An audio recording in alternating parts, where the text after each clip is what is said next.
हरे कृष्णा। सबको स्वागत है आज की श्रील प्रभुपाद जी का जीवन गाथा का सत्संग कार्यक्रम में। हम शुरुआत करने से पहले प्रभुपाद जी का नमन करेंगे।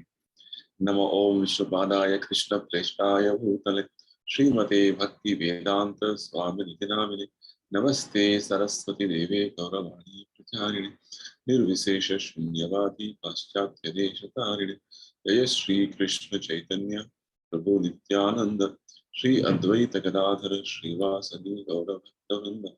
हरे कृष्ण कृष्ण कृष्ण हरे हरे, हरे राम राम राम हरे हरे। श्री श्री राधा वृंदावन चंद्र की जय, श्री श्री निताई गौरंग की जय, श्री प्रभुपाद की जय हो। तो आज के श्रील प्रभुपाद जी का जीवन गाथा का सत्संग कार्यक्रम में हम प्रभुपाद जी का उस समय का लीला श्रवण करेंगे जहाँ पे प्रभुपाद जी अभी मायापुर में है। और मायापुर में प्रभुपाद जी गौर पूर्णिमा यानी कि श्री चैतन्य महाप्रभु का जन्म दिवोत्सव का आचरण करने के लिए आए हुए हैं। और विश्व भर से वो सारे भक्त वहां पे एकत्रित हुए हैं। लगभग 400 से 500 भक्त पूरा विश्व से अलग अलग मंदिरों से आए हुए हैं वहां पे चैतन्य महाप्रभु के जन्म दिवस के कार्यक्रम में भाग लेने के लिए। तो प्रभुपाद जी मार्च के लास्ट जो हफ्ते में आ गए थे और यहाँ पे प्रभुपाद जी रुकते हैं, लगभग 15-20 दिन रुकते हैं। तो हमने पिछले 2 सेशंस में प्रभुपाद जी का आगमन का और आगमन के पश्चात कुछ दिनों का प्रभुपाद जी ने किस तरीके से क्या भक्तों के साथ क्या क्या जो है कार्यक्रम किया और क्या किस तरीके से उन्होंने भगवत संदेश दिया, इसके बारे में सुना।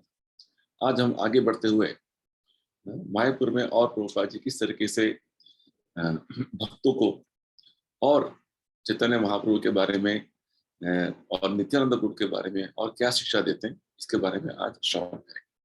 तो प्रभुपाद जी वास्तव में चैतन्य चरितामृत के आदि लीला, चैतन्य चरितामृत के 3 भाग है, आदि लीला, मध्य लीला, अंत्य लीला। तो प्रभुपाद जी चैतन्य चरितामृत के आदि लीला का प्रथम अध्याय का श्लोक जो है एक एक श्लोक करके उसका हर दिन प्रवचन दे रहे थे। तो प्रभुपाद जी कुछ दिन तक एक एक श्लोक करते हुए चैतन्य महाप्रभु के बारे में समझा दिया था। अभी प्रभुपाद जी नित्यानंद प्रभु के बारे में समझा रहे हैं। वास्तव में चैतन्य महाप्रभु स्वयं भगवान कृष्ण है और नित्यानंद प्रभु स्वयं बलराम जी हैं। कृष्ण बलराम जिन्होंने 5000 साल पहले उनका अवतार हुआ था, वही कृष्ण बलराम कलयुग में चैतन्य महाप्रभु और नित्यानंद प्रभु के रूप में आए हुए हैं। तो प्रभुपाद जी नित्यानंद प्रभु के बारे में प्रवचन देते हुए बताते हैं, भगवान गीता में बताते हैं कि भक्त्या माम अभिजानाति, हमें भगवान को जानना है तो कर्म योग से, ज्ञान योग से, दूसरे अन्य योग पद्धतियों से हम आगे नहीं बढ़ सकते, भगवान तक पहुंच नहीं सकते कर्म ज्ञान योग से।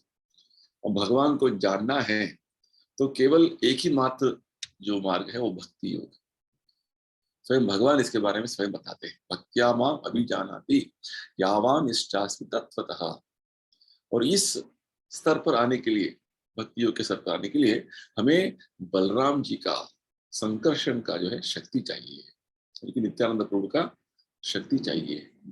तो आगे प्रभुपाद जी बताते हैं और नित्यानंद प्रभु के बारे में, अद्वैत अच्युतमादिम अनंत रूपम, कि सब इस तरीके से भगवान कृष्ण का विस्तरण हुआ है, भगवान कृष्ण इस तरीके से पूरा सृष्टि किया है। इसको जानने के लिए हमारा वास्तव में हम अपने बहुत अल्प बुद्धि से समझ नहीं पाएंगे, हमें शास्त्रों के माध्यम से समझ सकते हैं। ये बात भगवान बताते हैं, ये बात जो है प्रभुपाद जी बता रहे हैं। तो ब्रह्मा जी बताते हैं कि भगवान के अनंत रूप है और विशेषकर इस भौतिक संसार में जब सृष्टि होता है तो भगवान कृष्ण का जो विस्तरण है विष्णु रूप, वो इसको करते हैं। तो प्रभुपाद जी बोलते हैं, क्षीरोदकशाही विष्णु, ये जो है हमारे हृदय में बसे हुए हैं परमात्मा के रूप में।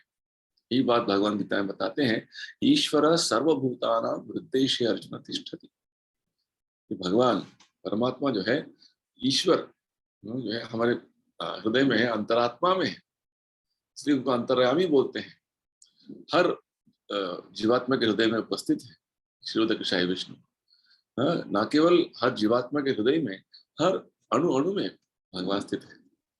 अंडांतरस्थ परमाणु चयांतरस्थम, परमाणु परमाणु में भी भगवान स्थित है। इस तरीके से विष्णु हर जगह पे विस्तरण हो जाते हैं। तो ये सब चीजें जो है अचिंत्य है, हमारा सोच के बाहर है, परंतु भगवान कृष्ण की कृपा से ये सब चीजें हम समझ पाएंगे। शास्त्र में जिस तरीके से विवरण दिया है, ये सब हम समझ पाएंगे। हाँ, ये सब इस तरीके से नहीं समझेंगे तो केवल हम उसका कल्पना नहीं कर पाएंगे इस तरीके से क्या क्या है। इसलिए शास्त्रों में बोलते हैं शास्त्र चक्षुषः, यानी कि हमें शास्त्र के माध्यम से इस संसार को देखना है। तो हमें विष्णु तत्व के बारे में जानना है, भगवान कृष्ण के बारे में जानना है, उनके जो है उदात्त स्थान के बारे में जानना है। ये सब विवरण हमें शास्त्र में बहुत अच्छी तरीके से मिल जाता है, और हमें उन जो है विवरणों को जिस तरीके से भगवान ने प्रस्तुत किया है, हमें उस तरीके से उसे स्वीकार करेंगे, बिना कुछ दूसरे तरीके की व्याख्या करते हुए। तो हमारा जो ज्यादा बुद्धि उसमें इस्तेमाल नहीं करना है, उसे केवल हमें स्वीकार करना है, तभी हम समझ पाएंगे। तो भगवत गीता में भगवान बताते हैं, ये शास्त्र विधि उत्सृज्य वर्तते काम कार्य। हम शास्त्रों का जो विवरण और शास्त्रों का जो विधि नियमों का अनुसरण नहीं करेंगे तो क्या होगा, भगवान बोलते हैं, और हम कामकारत, हम मन मर्जी करेंगे, अपने हिसाब से कुछ भी हम मन में कल्पना करेंगे, तो भगवान बोलते हैं न स सिद्धिम अवाप्नोति, हम कभी भी परिपूर्णता जो है प्राप्त नहीं कर पाएंगे। हमें शास्त्रों का अनुसरण करना पड़ेगा। तो भगवान बताते हैं, भगवान को जानना, भगवान का जो दिव्य स्थान के बारे में जानना, भगवान किस तरीके से विस्तृत होते हैं विष्णु रूप में, नारायण रूप में, तो ये सभी विषयों को समझने के लिए हमें शास्त्रों का ही आधार पर हमें भगवान को समझना है। जैसे कभी कभी लोग बोलते हैं विष्णु से भगवान कृष्ण आए, पूरी तरीके से सत्य है। चैतन्य चरितामृत में सभी विवरणों का जो है बात हमें बताते हैं। वास्तव में कोई भी जो अवतार है इस भौतिक संसार में जो हम देख रहे हैं, वो क्षीरोदक्षाय विष्णु से ही आते हैं, और क्षीरोदक्षाय विष्णु वास्तव में कृष्णा से है। तो इस तरीके से जो विषय जो है वो बहुत क्लिष्ट है, यानी कि वो जो है कठिन है समझने का। जब हम शास्त्रों का अनुसरण करते हैं और उसको स्वीकार करते हैं, तभी हम सीख के समझ पाएंगे। तो विशेषकर नित्यानंद प्रभु जो है वो भगवान कृष्ण का विस्तरण है, और नित्यानंद प्रभु स्वयं बलराम जी है। इसलिए चैतन्य चरितामृत उनका प्रार्थना करते हुए बोलते हैं, नित्यानंदाख्य राम, जैसे चैतन्य महाप्रभु कृष्णाय कृष्ण चैतन्य नाम ने, चैतन्य महाप्रभु स्वयं भगवान कृष्ण है, और इसी तरीके से नित्यानंद प्रभु जो है बलराम है, बलराम होयो निताय। तो इस तरीके से बलराम जो है अभी कलयुग में नित्यानंद रूप के रूप में अवतरित है। इस तरीके से प्रभुपाद जी तो नित्यानंद प्रभु के बारे में विवरण देते हुए उस प्रवचन में बताते हैं। और जैसे हमें पता है कि प्रभुपाद जी हर दिन सुबह मॉर्निंग वॉक में निकलते थे, तो बहुत सारे विषयों का चर्चा होता था। तो एक दिन जब सुबह मॉर्निंग वॉक में निकले थे भक्तों के साथ, प्रभुपाद जी बताने लगे, वास्तव में हमारे जो कृष्ण भावना संस्था जो है वो सैद्धांतिक नहीं है, वो व्यावहारिक है, यानी कि वो थियोरेटिकल नहीं है, वो बहुत प्रैक्टिकल है, बता रहे थे। प्रभुपाद जी बताते हैं कि हमारा जो कृष्ण भावना का आंदोलन वास्तव में वो सैद्धांतिक नहीं है, वो व्यावहारिक है, और जीवन के सभी समस्याओं का हल वो कर सकता है। तो एक भक्त पूछते हैं प्रभुपाद जी को, प्रभुपाद जी लोगों को जो है तपस्या स्वीकार करने के लिए इनका इच्छा नहीं है। प्रभुपाद जी बोलते हैं, तो तपस्या स्वीकार करने के लिए इच्छा नहीं, तो तुम बहुत बीमारियों से तुम जो है उसका भुगतो, बहुत बीमारियों का जो उपद्रव होता है उसको भुगतो। जैसे जब बीमारी आ जाता है तो तुम्हें तपस्या करना पड़ेगा। तो भक्त फिर से बोलते हैं, हाँ प्रभुपाद जी, अभी दवाई नहीं लेंगे तो वो उनका बीमारी का इलाज नहीं होगा। प्रभुपाद जी बोलते हैं, हाँ, तो उनका जो बीमारी का जो लक्षण है वो कंटिन्यू होता रहेगा।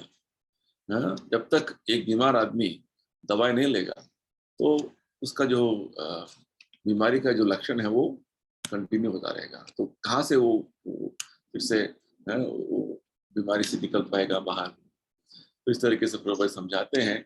और जब भक्त फिर से पूछते हैं, वो बोलते हैं कि हम बीमार हैं, भक्त बीमार हैं, वो सब ठीक है। तो पापा जी बोलते हैं हंसते हंसते, वास्तव में जब गूंगा आदमी होता है वो सोचता है कि सब लोग गूंगे हैं, किसी को सुन नहीं पा रहे हैं। तो वास्तव में वो लोग मनुष्य भी नहीं, वो प्राणी बन गए, पशु बन गए। वो ठीक से हमसे जो है बहुत जो है तार्किक तरीके से बात भी नहीं करते। हम किस तरीके से बीमार हैं, वो बीमार है, अब आके बैठो ना, बात करो, उसके लिए वो तैयार नहीं है।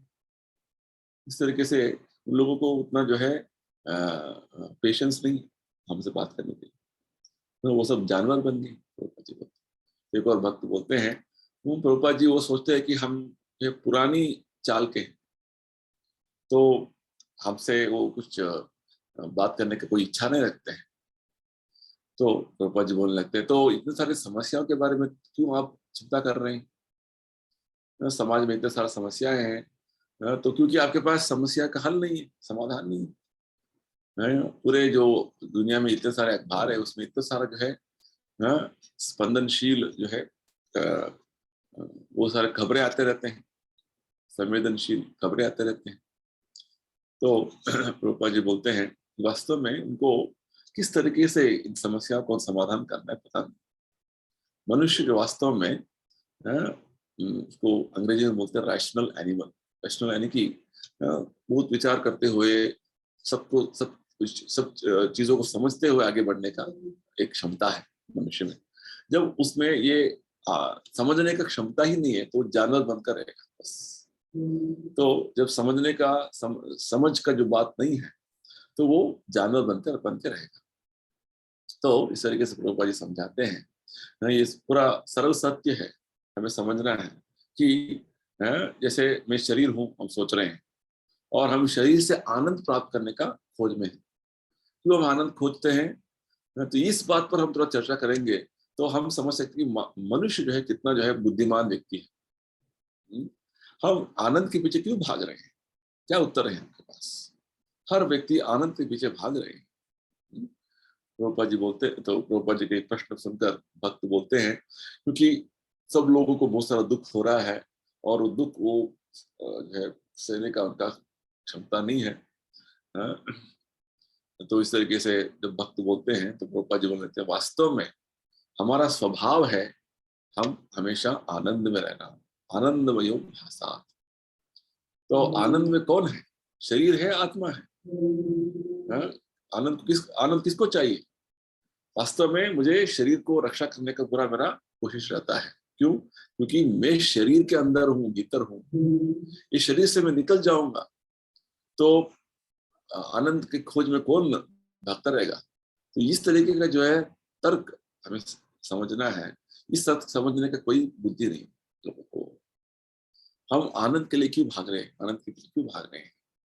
मैं शरीर को कपड़ों से क्यों ढक रहा हूँ? जब बहुत सर्दी होता है तो मैं स्वेटर पहनता हूँ, शॉल पहनता हूँ, ताकि मुझे ठंड नहीं लगे। तो हमेशा इस शरीर को जो है ठंड और गर्मी से बचाने की कोशिश करता रहा, क्योंकि मैं शरीर के भीतर हूँ। जैसे मैं शरीर से बाहर निकल जाऊंगा तो आनंद की खोज में कौन भागेगा? शरीर तो कुछ नहीं कर पाएगा। तो इस शरीर को आप रास्ते में फेंक दीजिए और वो ठंड बर्फ में जो है जगह पे डाल दीजिए, वो गर्मी जगह पे डाल दीजिए, कोई फर्क नहीं पड़ने वाला है। तो वास्तव में आनंद के खोज में कौन जा रहा है, कौन पीछे भाग रहा है, ये बात उनको पता नहीं है। तो हम किस लिए इतने आनंद के पीछे भाग रहे हैं, किस लिए किसके लिए भाग रहे हैं, ये लोगों को पता नहीं है। केवल एक पशु भांति कुत्ते बिल्ली जैसा जो है भाग रहे हैं। तो वास्तव में वो दिन रात बहुत मेहनत करते हैं पशु भांति, और जीवन का उद्देश्य क्या है उनको पता नहीं। हमारा उदाहरण देखिए, हम इतना जो है आनंद में जीवन जी रहे हैं भगवान का सेवा करते हुए। तो प्रभुपाद जी कितना अच्छा जो है बात भक्तों को समझा रहे थे। और आगे जो है प्रभुपाद जी मॉर्निंग वॉक के बाद प्रभुपाद जी मंदिर में आते हैं, भगवान का दर्शन करते हैं, और गुरु पूजा के पश्चात प्रभुपाद जी प्रवचन देते हैं। तो नित्यानंद प्रभु के बारे में और जो प्रवचन कंटिन्यू हो रहा था, अगला जो है प्रार्थना नित्यानंद प्रभु के बारे में। तो प्रभुपाद जी इस आज के प्रवचन में माया का जो परिभाषा क्या है, माया क्या है, इसके बारे में समझाते हैं। प्रभुपाद जी बोलते हैं, देहापत्य कलत्रादिषु, शरीर देह, अपत्य यानी कि बच्चे, कलत्र की पत्नी, आदिशु सभी चीजें, सभी तरीके की जो संबंधी। तो इस तरीके से जब हमारा विवाह हो जाता है, शादी हो जाता है, तो हमें बहुत सारे रिश्ते बन जाते हैं, और हम सोचते हैं कि इन रिश्तों को बढ़ाते जाएं तो ये हमारा आनंद है। इसको बोलते हैं भागवत में आत्मसैन्येषु, समाज में मेरे मित्र हैं, मेरे रिश्तेदार हैं, मेरे अपने लोग हैं, ये मेरे देश है, मेरा समुदाय है। इस तरीके से हम सोचते रहते हैं कि सब चीजें मुझे रक्षा करने वाला है। जैसे हमारे देश में वो सारे जो बड़े बड़े नेता थे, तो सोच रहे थे कि हमें स्वतंत्रता मिल गया, इंडिपेंडेंस मिल गया, तो सब कुछ ठीक हो गया, हम सब आनंद में रहेंगे। हमें इंडिपेंडेंस तो मिल गया है, सब लोग आनंद में है।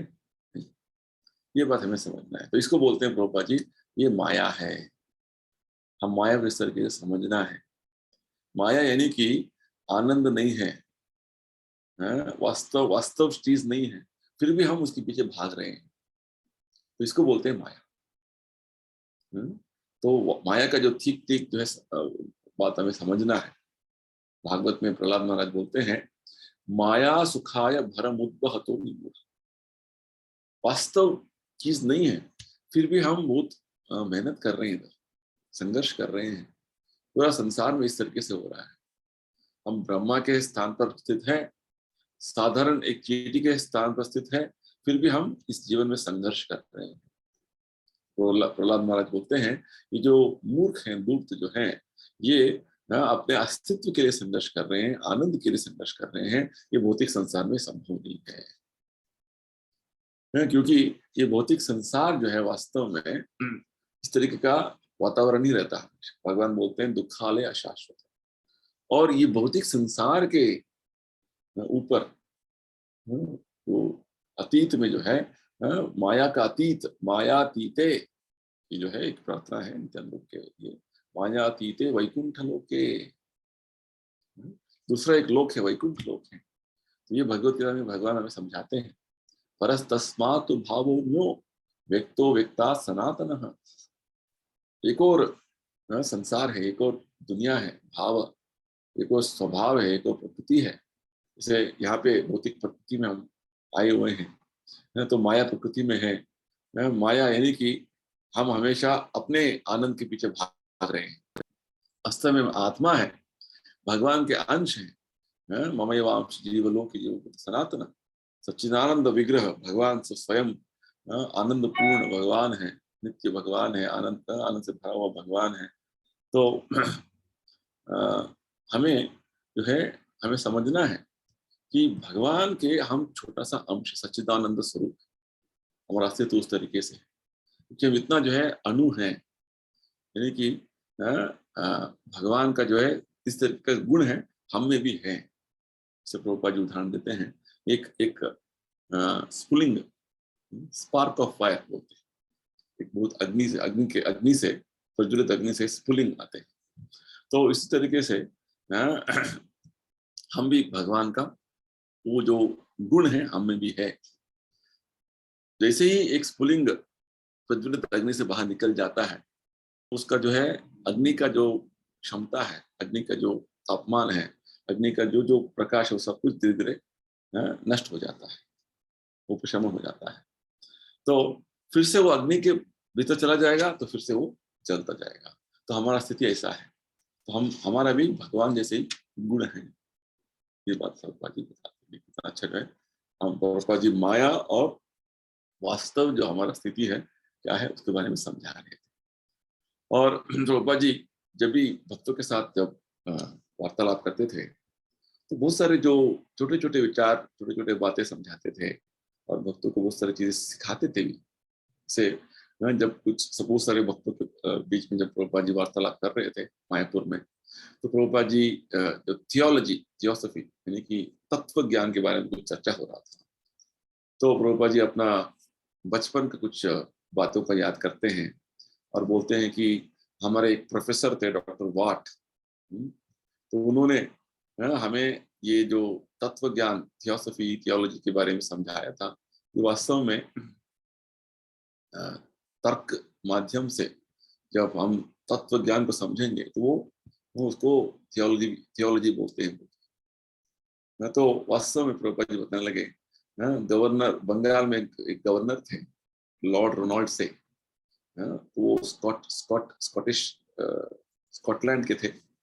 और हमारा जो कॉलेज में जो मैंने पढ़ा था उसका नाम था स्कॉटिश चर्च कॉलेज। तो प्रभुपाद जी जब इस बोलते बोलते देखते हैं वक्त अपने जो है पीछे का जो भाग है वो दीवार के ऊपर जो है ऐसे लगा के जो है बैठे थे। तो प्रभुपाद जी बोलते हैं इस तरीके से दीवार के साथ जो है चिपक के नहीं बैठना है, और आप ऐसे बैठेंगे तो आप सो जाएंगे। जैसे हम मेरा गुरु महाराज बैठते हैं ऐसे बैठो। क्योंकि मेरा गुरु महाराज जो है एक तरीके से स्ट्रेट बैठते थे, सीधा बैठते थे। मैं तो बस बूढ़ा आदमी हो गया, आप सब युवक हैं, आप जिस तरीके से मेरे गुरु महाराज बैठते हैं इस तरीके से बैठिए। आप कभी भी देखते नहीं कि मेरे गुरु महाराज वो आराम से बैठे हैं। इस तरीके से प्रभुपाद जी भक्तों को सिखा भी रहे थे। तो प्रभुपाद जी आगे बताते हैं वो जो अपने बचपन का कॉलेज का जो है बातों को, जो लॉर्ड रोनाल्ड से है वो बहुत बड़े विद्वान थे। तो हमें बहुत सारा शिक्षा देते थे फिलोसफी के बारे में। तो मेरा जो दूसरा साल था कॉलेज में, तो मैं जो है स्कूल के उस क्लासरूम में सबसे आगे बैठने का जो है मैंने स्पेशल जो है परमिशन लिया हुआ था। उस टाइम में हमारा क्लासरूम बहुत बड़ा था। एक क्लासरूम में 150 बच्चे स्टूडेंट्स बैठे थे। तो उस टाइम में क्या है, जिस तरीके से हमारा एडमिशन होता था उस तरीके से हमारा नंबर मिलता था, और मेरा एडमिशन नंबर था 102। तो 102 यानी कि बहुत पीछे बैठने का बात हो जाता।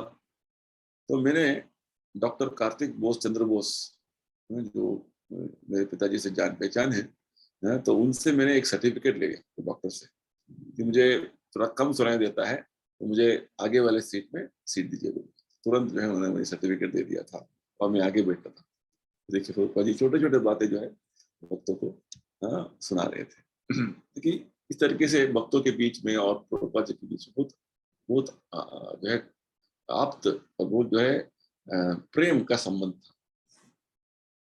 एक और टाइम में जो है प्रभुपाद जी अगले दिन जब मॉर्निंग वॉक में निकल रहे थे और अच्छे बात बताते हैं किस तरीके से आजकल के समय में धर्म के बारे में बहुत सारे अधर्म हो रहे हैं। प्रभुपाद जी बोल रहे थे जब तक लोग कृष्ण भावनामृत भक्ति के बारे में जो अंधकार है, अज्ञान है, अविद्या है, तो बहुत सारे जो है अनसन बातें होते रहेंगे। मैं तुम्हारा जो है गलती निकालूंगा, तुम मेरे गलती निकालो। बस इस तरीके से पूरा आधुनिक समाज में, भौतिक समाज में क्या हो रहा है, इस तरीके का जो है मत्सरता हो रहा है। मैं तुम्हें पसंद नहीं करूंगा, तुम मुझे नहीं पसंद नहीं करूंगा, इस तरीके से ना बहुत जो है मत्सरता भावना बढ़ गया है। व्यक्तिगत स्तर पे, सामाजिक स्तर पे, राष्ट्र के स्तर पे, इस तरीके से इवन परिवार पारिवारिक स्तर पे भी सब जगह पे मत्सरता बढ़ रहा है, द्वेष भावना बढ़ रहा है। तो ये वास्तव में भौतिक तरीके का भौतिक बीमारी है। इसलिए भागवत में क्या बोलते हैं, धर्म प्रोजित कैतवोत्र परमो निर्मत्सराणाम। जो व्यक्ति केवल बाहरी तरीके से कुछ धर्म का आचरण करना चाहते हैं, उसको उसे बोलते हैं कैतव धर्म।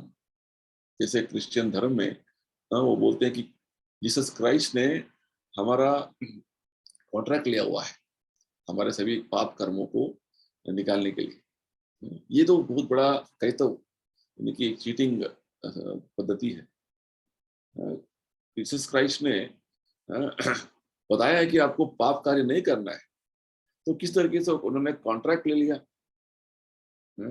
कि आपका सभी पाप जीवन को मुक्त कर देंगे। ये तो बहुत बड़ा चीटिंग कर रहे हैं। तो इस तरीके से प्रभुपाद जी बताने लगते हैं कि क्योंकि हम अ, अपने आप को इंद्र नियंत्रण करने में इतना असमर्थ हैं, पाप कार्य करने में हम इतना लग गए हैं और हम सोच रहे हैं कि जीसस क्राइस्ट हमारे लिए कॉन्ट्रैक्ट ले लिया उन्होंने सभी तरीके के जो कष्ट हैं वो सहने के लिए। तो इसका जो है ये ठीक नहीं, ये तत्व जो है ये तरीके का फिलॉसफी जो है ठीक नहीं। और क्रिश्चियन समुदाय में एक तरीके से नियम कानून जो है बनाते हैं कि हाँ आप जो है सलिंग काम कर सकते हैं, होमोसेक्स कर सकते हैं, सब कुछ ठीक है। तो इस तरीके से वो चीटिंग चल रहा है। केवल क्रिश्चियन धर्म में नहीं, हर धर्म में, हिंदू धर्म में भी हो रहा है। प्रभुपाद जी बोलते हैं जैसे कलकत्ता में हमने देखा है कि बहुत सारे कसाई घर है और वहां पे काली माता का एक बहुत बड़ा मूर्ति रख दिया है और बोलते हैं कि कसाई खाना का जो जो कुछ प्राणियों का वध करते हैं उधर काटते हैं, हाँ हम सब काली माता का प्रसाद ले। इस तरीके से ये लोग अपना पूरा जो है कर रहे हैं, तो ये बहुत गलत कर रहे हैं। वास्तव में काली तो मांस नहीं खाती है। शास्त्र का आधार जो है दो मांसाहार करने का उनका बहुत इच्छा है, तो उन्हें क्या करना है, उन्हें एक बकरी को चढ़ावा देना है, कोई दूसरा प्राणी को नहीं देना है, केवल बकरी को चढ़ावा देना है और काली के सामने अमावस्या के दिन रात को, तभी ये सब वो खा सकते हैं।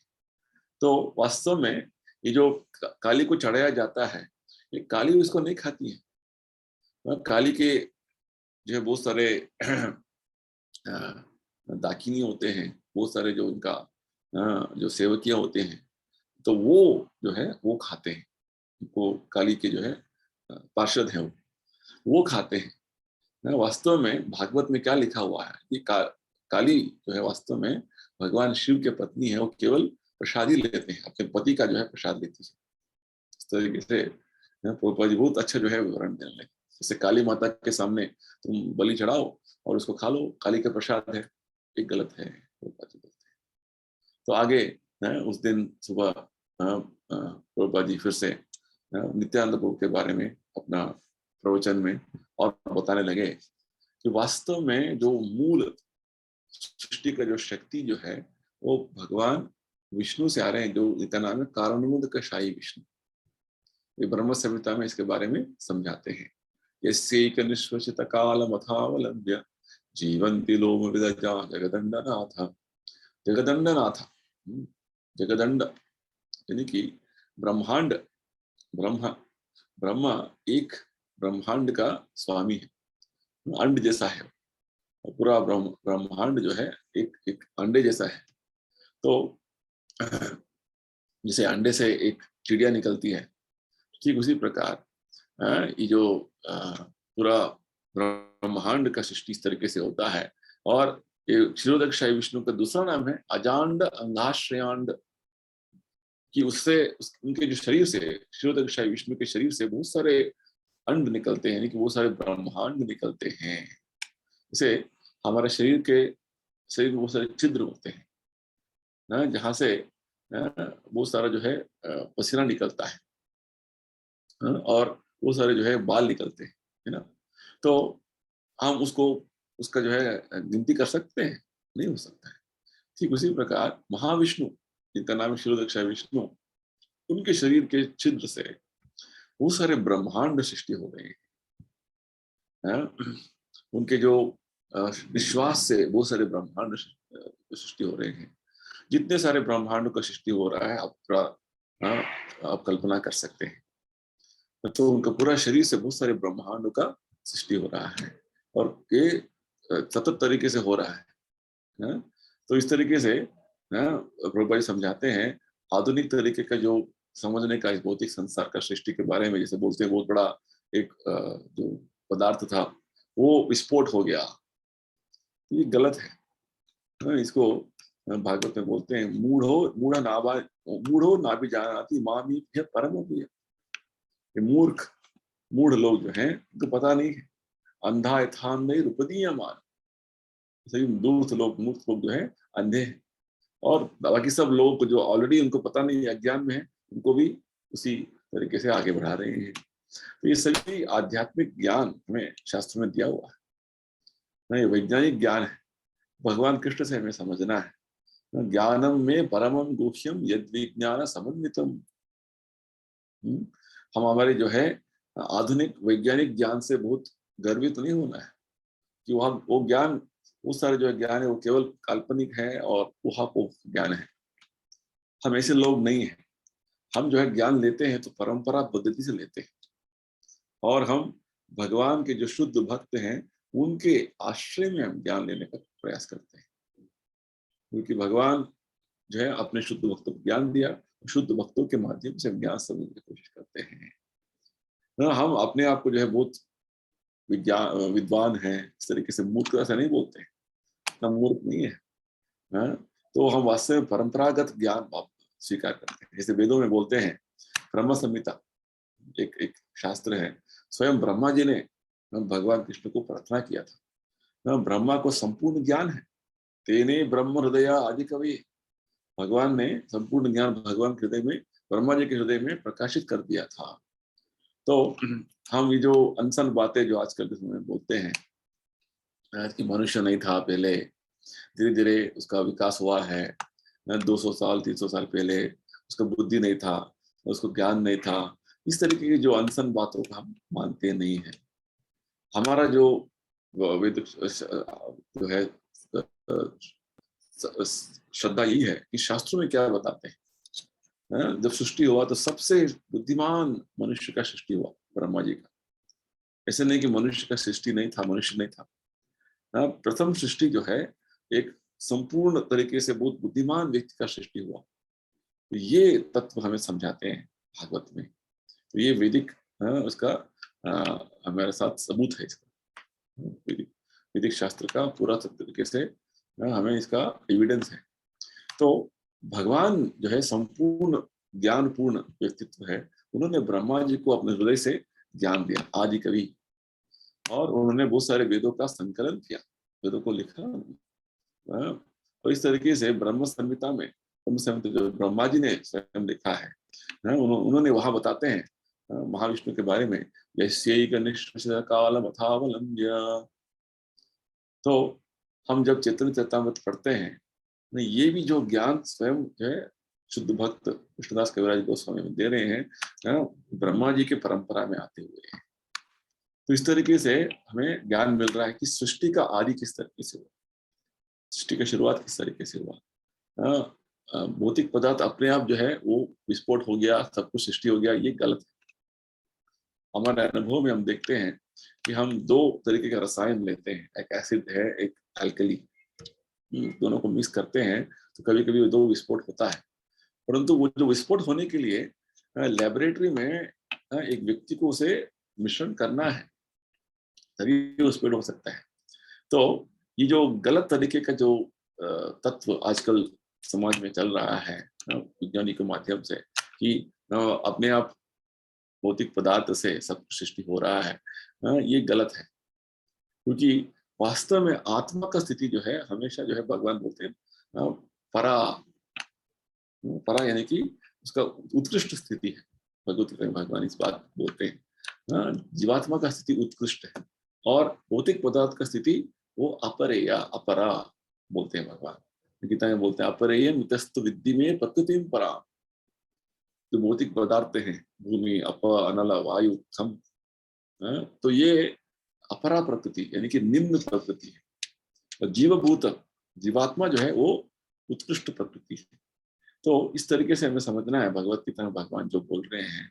ऐसा नहीं कि निकृष्ट प्रकृति उत्कृष्ट प्रकृति को सृष्टि कर रहा है, ये कभी भी हम समझ नहीं पाएंगे। कभी भी ये जो है ये जो ये तो बहुत जो है, जो ये सब मूर्ख बात है। तो इस तरीके से हमें भगवत गीता भागवत से समझना है कि वास्तव में हमारा स्थिति क्या है, किस तरीके से सृष्टि हुआ है। सबसे जो है सृष्टिकर्ता कौन है, इसको बोलते हैं बुद्धिमान तरीके से समझना सृष्टि के बारे में। नहीं तो हम मूर्ख बने रहेंगे। तो कृष्ण भावना संस्था के माध्यम से हम ये ज्ञान सबको प्रचार कर रहे हैं, ताकि सब लोग को समझे कि आप मूड नहीं बने रहें, आप बुद्धिमान बन जाएं और भगवत भगवत सेवा में लग जाएं। तो जैसे हमें पता है प्रभुपाद जी कहीं भी रहते हैं तो बहुत सारे जो उनको पत्र आता था, बहुत सारे भक्तों से, बहुत सारे जो है अन्य लोगों से, और प्रभुपाद जी हर दिन उन पत्रों का उत्तर भी देते थे और भेज देते थे। ऐसे ही एक पत्र जो है प्रभुपाद जी ने अफ्रीका में एक भक्त को लिखा और बताते हैं कि आपने जो अपने युवा कार्यक्रम का कुछ फोटोज मुझे भेजा हुआ है, बहुत अच्छा लगा मुझे। विशेषकर युवा लोगों को, युवा लड़कों को हमें प्रचार करना है। इस तरह के कार्यक्रमों का चालू रखिए, और ये जो है हमारा आंदोलन के लिए बहुत महत्वपूर्ण कार्यक्रम है।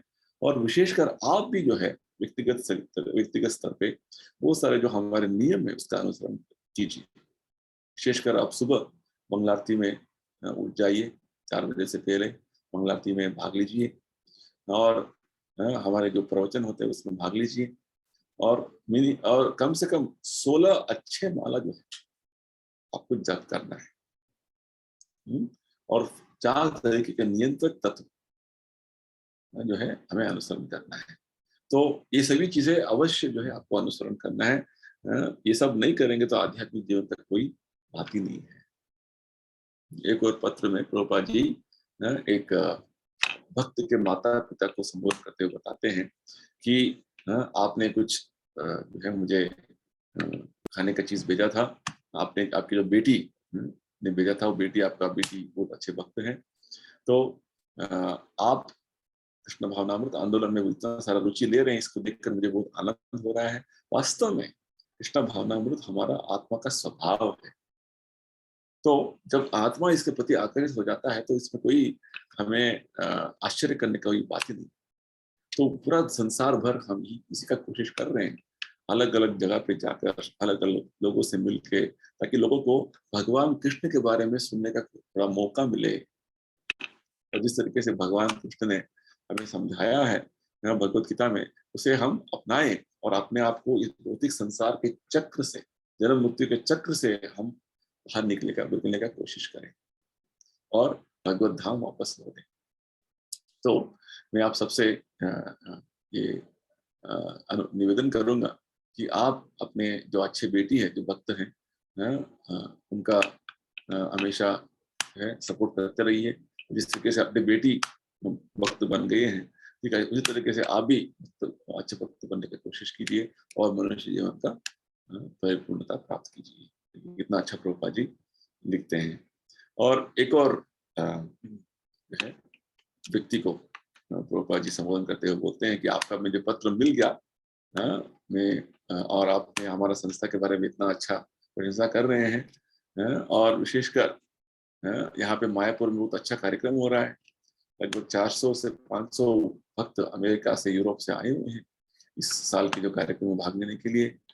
और हम वृंदावन जाने वाले हैं यहाँ से, क्योंकि वहां भी वृंदावन में कृष्ण बलराम मंदिर का उद्घाटन हो रहा है रामनवमी का दिन, अप्रैल 20 तारीख को। और मैं आपके और आपके परिवार को इस कार्यक्रम में आने का निमंत्रण देता हूँ। और आपको समय मिले तो अवश्य आइए। और आपको कुछ किताबें चाहिए था तो मैं उस किताबों को भेजने का पूरा कोशिश करूंगा, जल्दी ही आपको वो किताबें मिल जाएंगी। इस तरीके से प्रभुपाद जी एक और जो है वो पूर्णावधि भक्त नहीं थे, प्रभुपाद जी को जानते थे। प्रभुपाद जी का संस्था का प्रशंसा करते थे, तो उनको भी इस तरीके से। तो एक और सन्यासी को प्रभुपाद जी लिखते हैं अपने संस्था में। प्रभुपाद जी बोलते हैं कि हाँ, आपका जब पत्र मिल गया है और आपने बहुत सारा जो है अच्छा एक किताब लिखा है, वही मुझे देखकर अच्छा लगा। और मुझे अच्छा लगा कि आपने मेरा जो निवेदन को पूर्ण तरीके से उसके स्वीकार किया और अलग अलग तरीके से आप अपनी जगह पे प्रचार कर रहे हैं, ये मुझे बहुत आनंद दे रहा है, बहुत तृप्ति दे रहा है। और आपने सन्यासी का जो जो कर्तव्य ठीक ठीक से पालन कर रहे हैं, और इस तरीके से आप न, अपना सेवा करते जाइए और अपना प्रचार कार्य में और निपुण बनते जाइए। प्रभुपाद जी एक एक जो है व्यक्ति को, एक एक भक्त को अलग अलग तरीके से जो जो इंस्ट्रक्शन देते थे, उसके वो भक्त और व्यक्ति के जो है उनका जो मेंटालिटी के हिसाब से ये हमें देखने का जो है बात है, समझने का बात है। तो आगे प्रभुपाद जी मायापुर में और बहुत सारे जो है शिक्षा देने वाले हैं, बहुत सारे जो है भक्तों के साथ उनका इंटरेक्शन होने वाला है, और क्या होगा हम आगे नेक्स्ट कार्यक्रम में इसके बारे में समझेंगे, सुनेंगे। तब तक के लिए सबको धन्यवाद। जय श्री प्रभुपाद।